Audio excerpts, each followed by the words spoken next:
네, 다 찾으신 줄 알고 교독하도록 하겠습니다. 그들이 무리에게 이르매 한 사람이 예수께 와서 꿇어 엎드려 이르되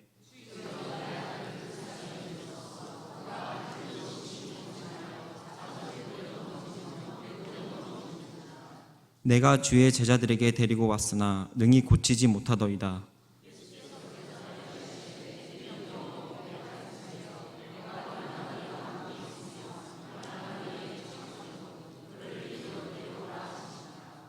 이에 예수께서 꾸짖으시니 귀신이 나가고 아이가 그때부터 나으니라.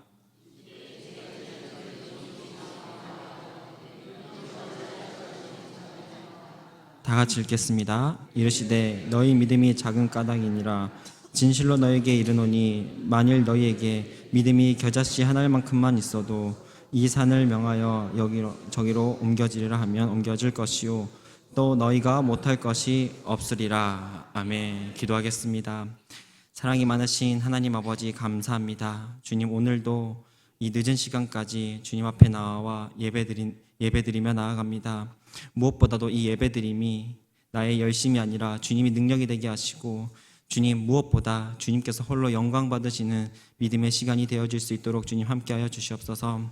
주님, 무엇보다 주님, 우리가 주님의 임재하심을 통하여 주님의 말씀 가운데 나아갈 때 더욱더 주님의 그 복을 누리며 그것을 우리의 마음속에 새기며 이것이 여기서만 그치지 아니하게 하시고 우리의 삶터에서도 이것이 우리에게 소망이기에 더욱더 그 소망대로 살아내고 그것을 통하여 우리가 열매를 확인하고 믿음을 확증하는 삶으로 살아낼 수 있는 우리 모두가 되어질 수 있도록 주님께서 함께하여 주시옵소서. 감사합니다. 예수님의 이름으로 기도드립니다. 아멘. 네, 저희 말씀을 시작하기 전에 우리 옆에 있는 사람과 이렇게 한번 인사해봤으면 좋겠습니다. 우리 어렸을 때 많이 했던 인사법일 텐데요. 옆에 있는 친구에게 네, 두 손을 이렇게 펼치시고 좌우로 이렇게 흔드시면 됩니다. 이렇게 펼치시고 좌우로 흔드시면 됩니다. 친구야, 반갑습니다. 네, 친구야, 안녕하세요. 네. 저희가 어른이기 때문에 존댓말로 했습니다. 원래는 친구야, 반가. 친구야, 반가워 이건데, 네, 감사합니다. 우리가 조금 더 주 안에서 하나가 된 것 같습니다. 감사합니다. 네, 오늘 말씀 겨자씨 하늘과 같은 믿음이라는 말씀 제목으로 말씀을 전하고자 합니다. 오늘 본문은 예수님께서 귀신 들린 아이를 고치시는 그런 사건이 담겨 있습니다. 그런데 오늘 본문 우리가 제자들은 귀신을 쫓아내지 못했는데 예수님은 귀신을 쫓아냈다. 그분이 진정한 하나님이시다. 이런 당연한 메시지를 나누기보다는 우리가 좀 더 깊은 메시지를 나누고자 합니다. 오늘 본문 20절에서는 이렇게 말씀하고 있습니다. 이르시되 믿음이 작은 까닭이니라. 이르노니 만일 너희에게 믿음이 겨자씨 하나만큼만 있어도 이 산을 명하여 여기서 저기로 옮겨지라 하면 옮겨질 것이요 또 너희가 못할 것이 없으리라 라고 말씀하고 있습니다. 이 말씀에서 예수님께서는 믿음이 작다라고 말씀하셨습니다. 너희는 믿음이 작은 상태에 머물러 있다라는 말씀이시겠죠. 그렇게 언급하십니다. 그리고는 계속하시는 말씀이 너희 믿음이 겨자씨 하나만큼만 있어도 라고 말씀하십니다. 예수님께서 도대체 무슨 말씀을 하시는 것인가 라는 의문이 듭니다. 왜냐하면 예수님께서 믿음이 작다라고 하셨는데 겨자씨가 작습니까? 큽니까, 여러분? 네, 너희가 작은 믿음이 있다 라고 선포하신 예수님의 말씀과 겨자씨 하나만큼만 있어도 못할 것이 없다는 예수님의 말씀이 매치가 잘 되지 않습니다. 그렇다면 겨자씨 하나만큼의 믿음보다 더 작은 믿음을 소유하고 있다라고 우리는 봐야 할까요? 어떤 영어 성경 번역본은 이 구절을 이렇게 해석하고 있습니다. 겨자씨 한 알과 같은 믿음만 있어도 라고 번역하고 있습니다. 예수님께서 또 원어로도 이것이 또 다른 이 만큼만이라는 단어를 뭐뭐같이 뭐뭐대로라는 뜻도 함께 가지고 있습니다. 예수님께서 실질적으로 하신 말씀은요, 작은 믿음을 우리에게 말씀하신 것이 아니라는 것이지요. 작은 믿음을 소유하면 무언가가 산을 옮길 수 있다, 이러한 것을 말씀하신 것이 아니라는 것입니다. 우리가 마태복음 13장 32절을 다 같이 한번 읽어보도록 하겠습니다. 31절과 32절을 다 같이 한번 읽어보겠습니다. 31절입니다. 또 비유를 들어 이르시되 천국은 마치 사람이 자기 밭에 갖다 심은 겨자씨 한 알 같으니. 32절 이는 모든 씨보다 작은 것이로되 자란 후에는 풀보다 커서 나무가 되매 공중의 새들이 와서 그 가지에 깃들이느니라. 아멘. 네, 하나님께서 우리에게 요구하시는 그 믿음은 작고 크고의 문제가 아니었습니다. 세상이 다하는 그런 믿음, 그런 것 말고 진짜 믿음, 겨자씨 그 자체를 말씀하시는 것이죠. 그 겨자씨 자체에 그 믿음만 있어도, 그 믿음만 너희가 가지고 있어도 산을 옮길 수 있다라고 말씀하시는 것이었습니다. 우리에게 그 진짜 겨자씨의 믿음을 소유하라라고 말씀하고 계신 것이죠. 그 믿음은 어떻습니까? 오늘 마태복음 13장 32절에서는 그 믿음은 자란 후에는 풀보다 커서 나무가 되고 공중의 새들이 와서 그 가지에 깃들 만큼의 큰 열매, 풍성한 열매를 맺게 되어 있다라는 것이지요. 주님께서 우리를 그렇게 반드시 인도해 내신다라는 것입니다. 그렇다면 하나님께서 말씀하신 겨자씨 한 알과 같은 믿음은 어떤 믿음인지 우리가 오늘 말씀 가운데 또 교훈을 얻어보고자 합니다. 첫 번째로 쓸모없는 종이 되는 것입니다. 첫 번째로 무엇이 되는 것이라고요? 네, 쓸모없는 종이 되는 것입니다. 누가복음 17장 6절에 동일한 말씀이 있습니다. 주께서 이르시되 너희에게 겨자씨 한 알만한 믿음이 있었더라면 이 뽕나무더러 뿌리가 뽑혀 바다에 심겨라 하였을 것이요 그것이 너희에게 순종하였으리라 라고 말씀합니다. 그 다음에 하시는 말씀이 예를 들어서 예수님께서 설명해 주십니다. 종과 주인에 대한 이야기를 비유를 들어 설명해 주십니다.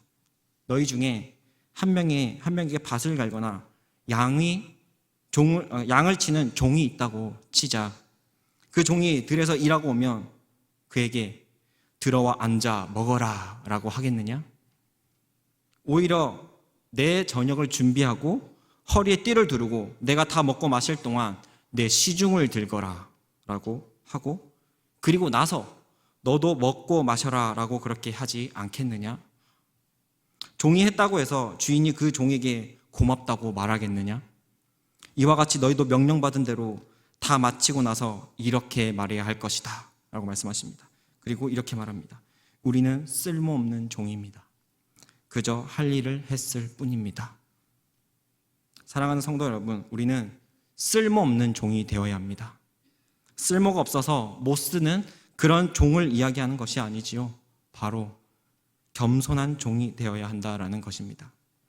사실 우리는 하나님과 자녀의 관계이긴 하지만요, 우리는 주인과 종의 관계입니다. 창조주와 피조물의 관계에 있는 위치에 있는 자들입니다. 그런데 주인이 우리를 사랑하는 아들이라, 사랑하는 딸이라, 사랑하는 자녀라, 나의 자녀라 라고 부른다고 해서 우리는 진짜 그의 아들과 같은 권위와 권력을 가지고 말았습니다. 하고 싶으면 하고 하기 싫으면 안 해도 되는 엄청나게 높은 지위를 가지고 말았다라는 것이지요. 제가 자주 쓰는 비유가 있습니다.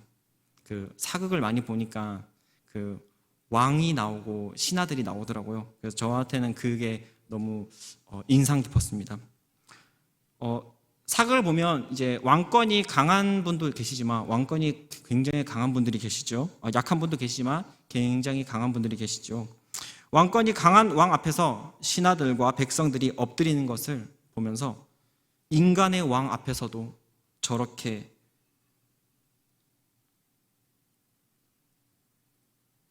자신에게 어떠한 능력이 있든지 달란트가 있든지 없든지 자신에게 능력이 있든지 없든지 생각하지 않고 쓸모없는 저를 사용해 주신 왕께 감사할 따름입니다 라는 표현과 극진하게 겸손한 말로 표현하는 그 신하들의 모습을 보게 되었습니다. 우리는 하나님이 맡겨주신 일들에 대하여 그리고 말씀의 명령의 그 일들에 꾸준히 순종해가며 나아가야 합니다. 하지 못한다라는 말은 사실 있을 수 없는 일입니다. 있을 수 없는 말입니다. 왜냐하면 우리의 신분은 종이기 때문이죠. 그런데 인간의 왕과 하나님은 다른 부분이 계십니다. 바로 우리는 서툴거나 잘못할 수 있습니다. 인간의 왕처럼 우리를 못했다 해서 죽이거나 처형하지 않으십니다. 오히려 그 모습을 귀하다, 그 믿음이 겨자씨와 같은 믿음으로 큰 나무가 되게 하여 주십니다. 존 칼빈이라는 학자가 있습니다. 존 칼빈은 자신의 의를 높이는 것이 잘못됐다고 또한 지적합니다. 그 히스기야의 기도를 예를 들었는데요. 또한 히스기야가 이렇게 기도했습니다. 여호와여, 제가 주님 앞에서 신실하게 살아온 것과 온 마음으로 헌신하며 나아갔던 것과 주님의 눈에 선한 일을 한 것을 기억해 주십시오 라고 기도했습니다. 존 칼빈은 이 부분에 대해서 자신의 공로, 자신이 선한 일을 행했다라는 것, 이런 것들을 내세우는 것에 있어서 하나님께서 뜻하신 바와 어긋났음을 이야기합니다. 하나님께서 반드시 은혜는 주십니다. 은혜를 주시겠다고 약속하셨기 때문이지요. 하지만 그것을 아주 당연하게 자신의 행위에 대해서 은혜를 요구하는 것은 잘못된 것임을 지적하고 있는 것입니다. 우리는 이렇게 해야 합니다. 하나님의 은혜를 주시겠다고 약속하셨지만 그것을 받을 만한 마땅한 존재가 되지 못함을 고백해야 한다는 것이죠. 우리는 그러한 겸손의 마음의 기도가, 그런 마음이 중요함을 또한 이 존 칼빈의 또한 저서를 통해 우리는 볼 수 있습니다. 두 번째로 우리가 믿음 없음을 깨달아야 합니다. 무리 가운데 한 사람이 예수님께 꿇어 엎드려 대답했습니다. 선생님, 제가 아들을 데려왔습니다. 그 아이는 말 못하게 하는 더러운 귀신이 들려 있습니다. 선생님, 부탁입니다. 제 아들 좀 봐주십시오. 제게는 하나밖에 없는 자식입니다. 제가 선생님의 제자들에게 귀신을 쫓아내려고 부탁했지만 쫓아내지 못했습니다. 라고 말했습니다. 이 사건에서 귀신을 쫓아내지 못한 제자는 다름 아닌 예수님의 제자들이었다는 것이지요. 그리고 17절에서 예수님께서는 이렇게 말씀하십니다. 믿음이 없고 타락한 세대요. 도대체 내가 언제까지 너희와 함께 있어야 하겠느냐? 내가 언제까지 너희를 참아야 하겠느냐? 라고 말씀하셨습니다. 오늘 예수님께서는요, 겨자씨 한 알만큼의 믿음만 있어도 산을 명하여 여기서 저기로 옮겨지라 하면 옮겨질 것이요, 옮겨지고 너희가 못할 것이 없다라고 말씀하십니다. 그런데 귀신은 쫓아내지 못했던 것이죠. 나름 그들은 예수님의 제자이며 능히 그 일들을 해낼 수 있다고 생각했을 수도 있을 것입니다. 그러나 현실은 어떠했습니까? 그들에게 겨자씨 한 알만큼의 믿음도 없었다라는 것이죠. 결국 아이의 아버지는 예수님께 말했습니다. 예수님, 제발 불쌍히 여기시고 도와주십시오. 예수님께서 이렇게 말씀하십니다. 하실 수 있다면 무슨 말이냐? 믿는 사람에게 모든 일이 가능하다. 아멘. 그러자 아이의 아버지가 이렇게 이야기합니다. 내가 믿습니다. 믿음이 없는 저를 도와주십시오. 여러분, 혹시 저희는 믿음이 대단한 사람인 것이라고 스스로 여기고 있지는 않으십니까? 마치 오늘 본문에서는 본문에서 나오는 제자들이 우리의 모습이 아닌지 우리는 살펴보아야 할 것입니다. 우리가 가져야 할 진짜 믿음은 오늘 이 아이의 아버지와 같은 고백과도 같습니다. 내가 믿나이다. 그러나 나의 믿음 없는 것을 도와주소서 하라. 여러분, 우리에게는 믿음이 있습니다. 제가 없다라는 것을 이야기하는 것이 아닙니다. 그러나 우리의 고백이 이러해야 한다라는 것을 말씀드리는 것입니다. 나의 믿음 없는 것을 도와주소서 하더라. 여러분, 믿음이 있는 것처럼 우쭐대어서는 안 됩니다. 이미 내가 믿음 있는 자로서 우쭐대는 마음을 가지는 순간부터 믿음의 핵심을 잃어버리는 것입니다. 껍데기만 남은, 겉으로만 보이는 그런 겉으로만 빛나는 그런 웅장한 믿음이 되어버릴 것입니다. 여러분, 우리가 믿음이 있을지라도 사실은 확인하는 방법은 단 한 가지밖에 없습니다. 성경에 말하는 믿음이 무엇이며 그 믿음대로 살아내는 것, 그리고 살아내고 난 다음에요, 그 열매를 확인함을 통하여 자신에게 그 자신을 확증하는 것입니다. 나에게도 믿음이라는 것이 있었구나. 내가 믿는 자의 삶으로 살아냈구나 확인할 수 있게 되는 것입니다. 고린도후서 13장 5절은 이렇게 말씀합니다. 너희는 믿음 안에 있는가? 너희 자신을 시험하고 너희 자신을 확증하라. 예수 그리스도께서 너희 안에 계신 줄을 너희가 스스로 알지 못하느냐? 그렇지 않으면 너희는 버림받은 자니라 라고 말씀합니다. 우리가 바른 믿음을 가진 자로서 확신하며 자신 있게 이어지는 7절 말씀을 다 같이 한번 읽어보도록 하겠습니다. 네, 7절 말씀 한 번만 띄워주세요. 네, 시작. 우리가 하나님께 너희로 악을 조금도 행하지 않게 하시기를 구하노니 이는 우리가 옳은 자임을 나타내고자 함이 아니라 오직 우리는 버림받은 자 같을지라도 너희는 선을 행하게 하고자 함이라. 아멘. 네, 우리가 바른 믿음을 가진 자로 확신하며 자신 있게 살아가라는 말이 아니지요. 내가 옳은 자이다라고 확신을 가지고 자신 있게 살아가라는 것이 아닙니다. 버림받은 자 같지만 선을 행하게 하고자 함입니다.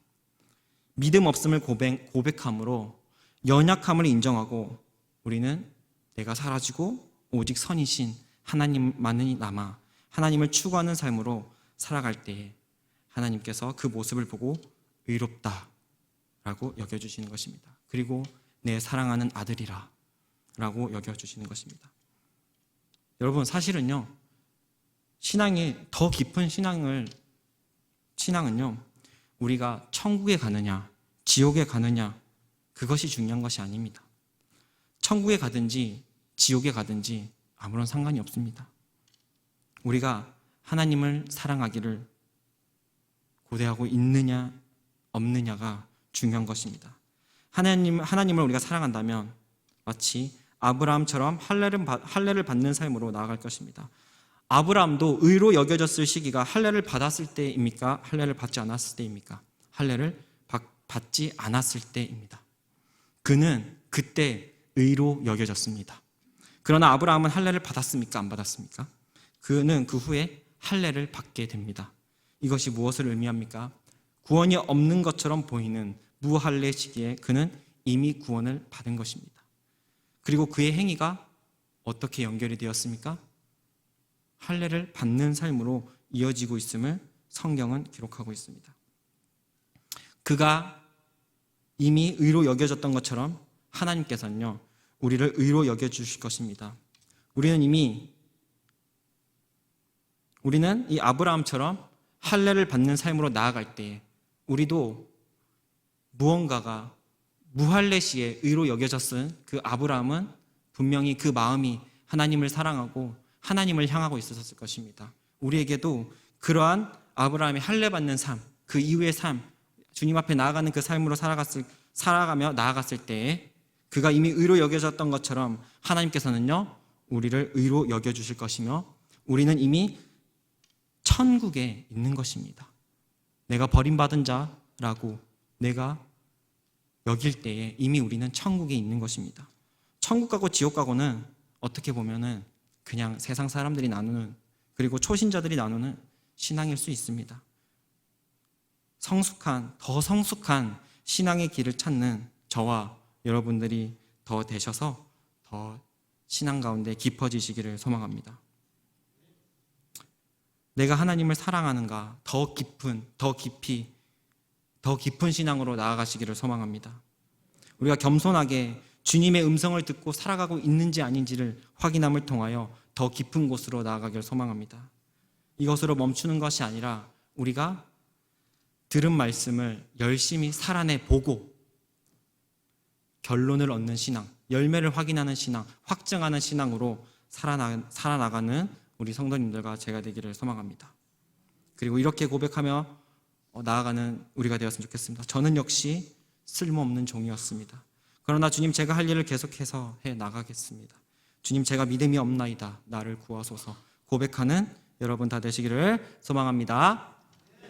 마지막 세 번째로, 성경은 예수 그리스도의 낮아짐을 통해 우리에게 겸손을 가장 큰 덕목으로 명확하게 소개하고 있습니다. 빌립보서 2장 1절에서 11절까지 우리 다 같이 한번 읽어보도록 하겠습니다. 1절부터 11절까지 우리 다 같이 한번 읽어보도록 하겠습니다. 그리스도 안에 무슨 권면이나 사랑의 무슨 위로나 성령의 무슨 교제나 긍휼이나 자비가 있거든 마음을 같이하여 같은 사랑을 가지고 뜻을 합하여 한 마음을 품어 아무 일에든지 다툼이나 허영으로 하지 말고 오직 겸손한 마음으로 각각 자기보다 남을 낮게 여기고 각각 자기 나의 기쁨을 충만하게 하라. 너희 안에 이 마음을 품으라. 곧 그리스도 예수의 마음이니 그는 근본 하나님의 본체시나 하나님과 동등됨을 취할 것으로 여기지 아니하시고 오히려 자기를 비워 종의 형체를 가지사 사람들과 같이 되셨고 사람의 모양으로 나타나사 자기를 낮추시고 죽기까지 복종하셨으니 곧 십자가에 죽으심이라. 이러므로 하나님이 그를 지극히 높여 모든 이름 위에 뛰어난 이름을 주사 하늘에 있는 자들과 땅에 있는 자들과 땅 아래 있는 자들로 모든 무릎을 예수의 이름 꿇게 하시고 모든 입으로 예수 그리스도를 주라 시인하여 하나님 아버지께 영광을 돌리게 하셨느니라. 아멘. 아멘. 그리스도께서 직접 겸손을 몸소 보여주셨습니다. 하나님이신 예수님께서 하나님과 동등됨을 취할 것으로 여기지 않으셨습니다. 그리고 우리에게 오직 겸손한 마음으로 각각 자기보다 남을 낮게 여기는 것이 그리스도의 예수의 마음이라고 말씀하십니다. 사랑하는 성도 여러분, 겸손은 모든 믿음을 가지기 위한 핵심입니다. 겸손하지 않으면 믿음을 소유할 수 없습니다. 왜냐하면 교만함은 우리가 타락한 이유이기 때문입니다. 가장 유명한 대목인 웨스터민스터 대요리 1모는 하나님의 속성 하나를 명확하게 우리에게 알려주고 있습니다. 바로 자기 사랑입니다. 자기 사랑, 나를 사랑함입니다. 하나님은 자신의 영광을 위해서 우리를 지으셨습니다. 사단은 이 선과 악을 알게 하는 과실을 따먹으면 하나님과 같이 된다라고 유혹했습니다. 그리고 사람이 정말 하나님처럼 된 것이 있습니다. 바로 자기 사랑입니다. 나를 사랑함. 하나님은 절대자이시기 때문에 그의 사랑은 자기 자신을 사랑하신 그 사랑이 너무나도 커서 흘러 넘쳐버렸습니다. 하지만 우리는 상대자이기에 자기 사랑에 대한 결과가 어떻게 되었습니까? 자기만 사랑하게 사랑으로 멈춰버렸습니다. 그러므로 대요리 문답 1번에서 우리에게 요구하는 것이 바로 자신을 완전히 버리고 주님만을 사랑하는 것입니다. 우리가 원래 주님을 사랑하는 자들이었습니다. 그런데 하나님처럼 자기 자신을 사랑하게 된 것입니다. 우리가 이 대요리 문답 1번이 우리에게 요구하는 것, 바로 자신을 버리는 것, 오직 주님만을 바라보시는 것을 우리가 기억하시길 바랍니다. 고린도전서 10장 31절입니다. 이렇게 말씀합니다. 그런즉 너희가 먹든지 마시든지 무엇을 하든지 다 하나님의 영광을 위하여 하라 라고 말씀합니다. 모든 것을 누구를 위하여만 해야 합니까? 바로 하나님의 영광만을 바라보라고 말씀하십니다. 자신을 완전히 버리고 자신을 드러내지 말고 자신을 사랑하지 말고 좀 더 강하게 말하면 자신이 드러날 것 같으면 하지 마십시오. 내가 뽐나기를 바라는 마음이 조금이라도 있다면 하지 마십시오. 나의 실력을 자랑하고자 하는 마음이 있다면 서지 마십시오. 나의 섬김이 털끝 하나 드러나지 않기를 바라십시오. 혹여나 멋진 강의를 하거나 찬양을 하고 내려왔을 때 박수를 못 받았다면 행복해 하십시오. 내가 주를 위해 섬겼는데 아무도 나를 발견하지 못했다면 기뻐하십시오. 11조나 헌금을 냈는데 어느 날 명단에 내 이름이 적혀 있지 않다면 더 큰 감사를 올리십시오. 여러분이 이 땅의 상보다 더 큰 상급을 받은 자들입니다. 왜냐하면 그 모든 일들이 자신이 높아지는 것이 드러나는 것이 아니라 오직 하나님의 영광만이 드러났기 때문입니다. 그렇다고 여러분 아무것도 하지 말라는 것이 아닙니다. 오해하시면 안 됩니다. 여기서 가장 중요한 것은 바로 우리의 마음의 낮아짐, 겸손의 마음이 얼마나 중요한지를 말씀을 드린 것입니다. 말씀을 맺겠습니다. 자신을 낮추고 낮추다 보면은요, 우리가 아주 작은 겨자씨 같은 그런 느낌이 듭니다. 하지만요, 여러분, 겨자씨는 자라서 큰 나무, 풍성한 나무가 되고 여러분 그곳에 새가 깃든다고 하나님은 말씀하십니다. 여러분, 자신을 낮아지는 것 같지만요, 우리는 반드시 높아집니다. 반드시 풍성하게 자라나는 것이 바로 겨자씨 한 알과 같은 믿음인 것입니다. 여러분, 예수님께서 오늘 말씀하신 거는요, 작은 믿음을 소유하라는 것이 아니었습니다. 바로 풍성하게 자라나는 겨자씨 한 알과 같은 그 믿음을 소유하라고 우리에게 말씀하고 계신 겁니다. 여러분, 이런 진정한 믿음은 굉장하게 크게 자라날 줄 믿습니다. 굉장하게 큰 영향력을 끼칠 줄 믿습니다. 그 겨자씨 하나과 같은 믿음의 핵심인 우리가 겸손으로 나아가는 여러분 다 되시기를 소망합니다. 그 겸손한 마음이 빌립보서에서 예수 그리스도의 마음이니 우리가 하나님 아버지의 마음을 더하여 주시옵소서, 그리스도의 마음을 주시옵소서라고 말씀하시는 것들이, 여러분, 그 겸손한 마음이 오늘 빌립보서 말씀에 뭐라고 말씀하시냐면 바로 예수 그리스도의 마음이라고 말합니다. 여러분, 겸손한 마음을 장착하시는 여러분 다 되시기를 소망합니다. 네. 더 있는데 좀 줄이도록 하겠습니다. 네. 제가 어떤 한 사람을 또 그 비유가 굉장히 맞아서 소개하려고 합니다. 이 사람은 이제 존 칼빈이라는 사람입니다. 이 사람이 죽기 전에 자기 일생을 다 어느 정도 다 살고 이제 죽기 전에 그 마지막 목회자 모임 때 이런 이야기를 했다고 합니다. 자기 자신이 해온 그 모든 일은 아무런 가치가 없습니다. 나 역시 참으로 누추한 피조물일 뿐입니다. 내 부족함 때문에 늘 마음이 괴로웠습니다. 그러나 확실하게 말씀드릴 수 있는 것이 있습니다. 나는 오직 선을 추구해 왔습니다. 이게 무슨 말입니까? 내가 정말 쓸모없다라는 걸 깨달았습니다. 내가 아무것도 아니라는 것을 깨달았습니다. 내가 너무 부족하다라는 걸 깨달았습니다. 단지 저는 주님의 명령에 따라 그냥 그것을 했을 뿐입니다. 그냥 그것을 향해 나아갔을 뿐입니다. 라고 말하고 그는 생을 마감했습니다. 여러분, 이러한 신앙이 우리의 겨자씨 한 알과 같은 믿음이라는 것을 기억하십시다. 우리가 삶을 살아갈 때에 우리가 겉으로 믿음이 있어 보이는 사람이 아니라 우리가 겨자씨 한 알과 같은 정말 겸손한 믿음의 종이 되어서 주님 앞에 칭찬받고 주님의 자녀라, 내가 사랑하는 딸이라, 그 말씀이 우리의 비수를 꼽고 우리의 마음의 비수를 꼽고 무엇보다 우리의 삶 가운데서 내가 연약하고 내가 부족하고 내가 쓸모없다라고 여겨질 때에 여러분, 하나님께서 우리에게 소망이 되어주십니다. 우리의 인생이 굉장히 힘들고 어렵지만 내 인생의 끝에 뭐가 있다? 예수님이 계신다라는 그 엄청난 소망이 나는 오늘도 다시 일어날 수 있는 힘을 주는 것입니다. 여러분, 우리가 이러한 믿음으로 날마다 나아가시는 여러분 다 되시기를 소망합니다.